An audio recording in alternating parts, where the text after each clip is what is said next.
Untuk soal 17, hanya pertanyaan C yang relevan untuk latihan pekan ini, yaitu tentang berbagai besaran lokasi dan disusul dengan rata-rata hitung deviasi standar dan koefisien variasi. Untuk ketiga pertanyaan terakhir, diberi informasi besaran untuk membantu menjawab. Mari dijawab. Kita paham bahwa ukuran lokasi memerlukan data terurut. Kebetulan data pada soal memang sudah terurut. Berbagai ukuran lokasi yang ditanyakan akan dijawab dengan menggunakan konsep persentil yang didahului dengan penetapan lokasinya menggunakan formula umum ini. Pertama, kita tetapkan lokasi L50 yang memberi nilai sebesar 58. Artinya, median merupakan nilai yang lokasinya adalah nilai ke-58. Kita cari siapa yang menduduki posisi ke-58. Kita dapatkan pada baris ketiga. Dia adalah nilainya 53. Jadi mediannya adalah 53. Untuk mendapatkan kuartil 1 ditetapkan dahulu L25. Diperoleh nilainya adalah 29. Mari kita cari siapa penghuni urutan ke-29 itu. Pada soal, mestinya dia ada di baris kedua, yaitu sebesar 38.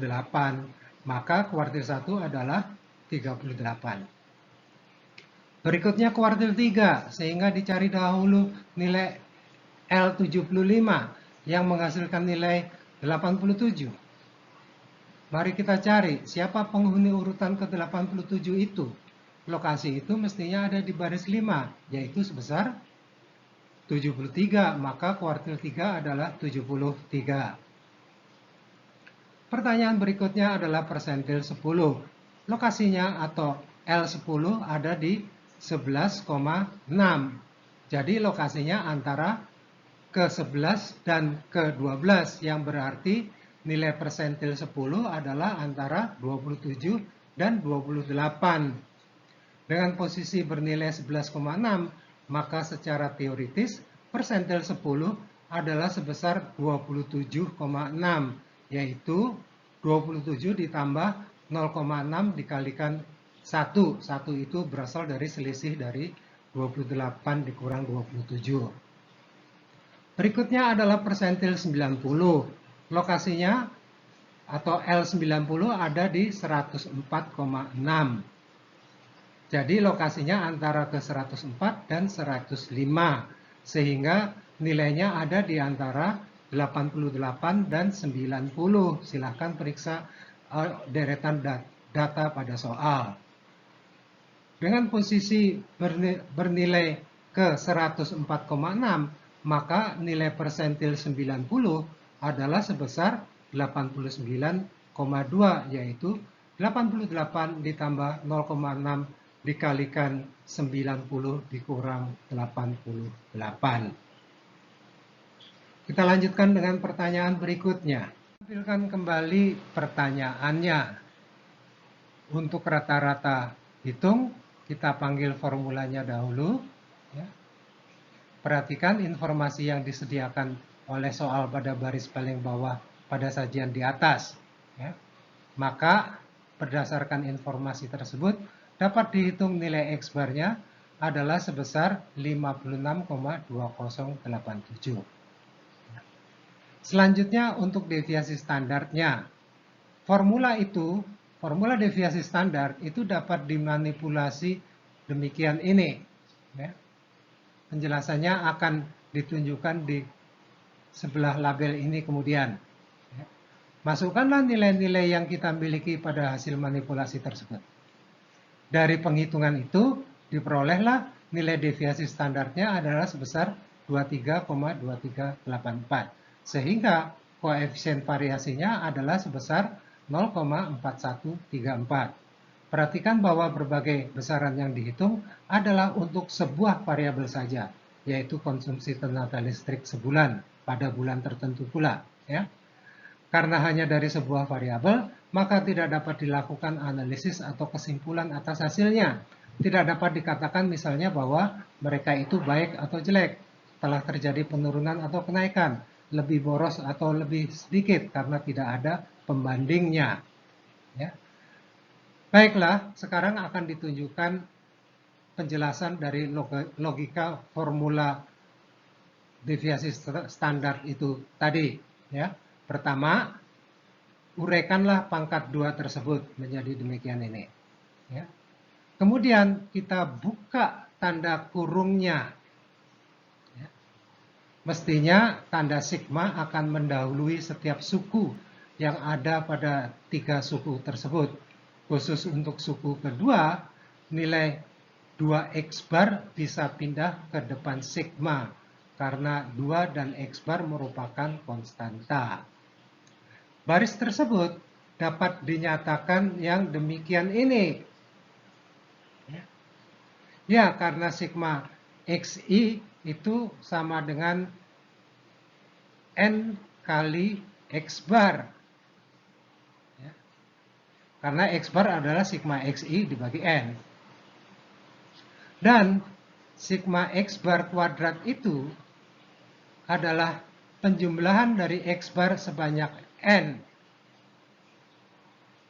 Maka baris ketiga dapat ditulis ulang menjadi demikian ini.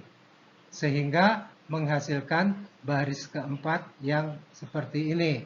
Maka demikianlah penjelasan dari manipulasi formula deviasi standar. Kita beralih ke soal yang terakhir. Untuk soal 18 yang relevan dengan latihan pekan ini adalah pertanyaan A dan B. Untuk pertanyaan A adalah membandingkan ukuran atau luas rumah dengan harga rumah. Pembandingan yang dimaksud adalah data mana yang simetris dan yang mana yang tidak simetris. Untuk pertanyaan B, yang ditanyakan adalah data mana yang lebih bervariasi dan jelaskan mengapa menggunakan ukuran atau besaran tersebut. Ditampilkan lagi data yang ada pada soal. Untuk penghematan tempat telah dilakukan peringkasan nama dan simbol.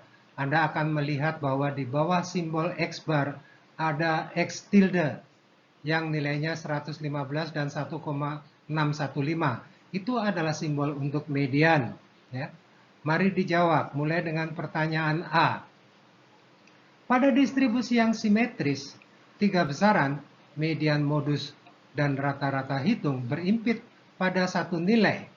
Ketika distribusinya menyimpang dari kesimetrisan, maka secara teoritis, median akan terletak di antara modus dan rata-rata hitungnya.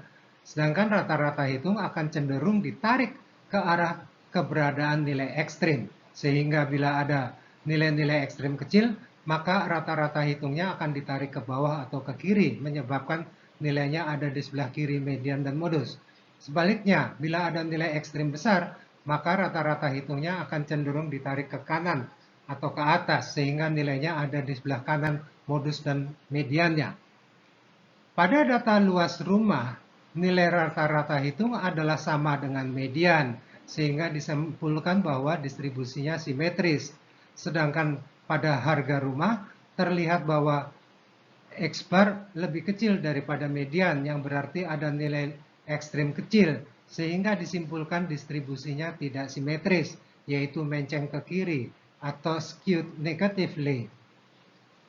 Jawaban pertanyaan B mengukur variabilitas adalah dengan deviasi rata-rata atau deviasi standar atau koefisien variasi. Namun untuk data dengan skala ukur berbeda, dalam hal ini adalah antara sekitar 100-an dengan 1 koma, sehingga keduanya kurang lebih 100/1. Ukuran variabilitas yang sesuai adalah koefisien variasi.